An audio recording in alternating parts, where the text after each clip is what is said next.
哎，千万不要这样子。哎，药师，我想要买小鸟粉。哪一种小鸟用的？是这个用的，还是化痰用的？我上次啊感冒就是还有一点清咳跟痰还没有好，这样，所以我想买小鸟粉。来，你的化痰粉，对着看。哎，千万不要这样子。不是直接到嘴巴干干卡卡比较有效吗？不是这样子，反而伤喉咙。你是不是以为浓度越高，化痰效果越好？并不是这样子的。化痰粉主要是打断这个痰液的双流键，来让痰液稀释，帮助排出。但是啊，痰液主要是在支气管，并不是在喉咙啊。浓度越高，效果并不会越好。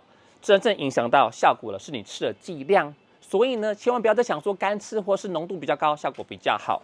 另外呢，化痰一定要靠水分，所以泡在水里面效果才会比较好哦。所以我乱吃了30年哦。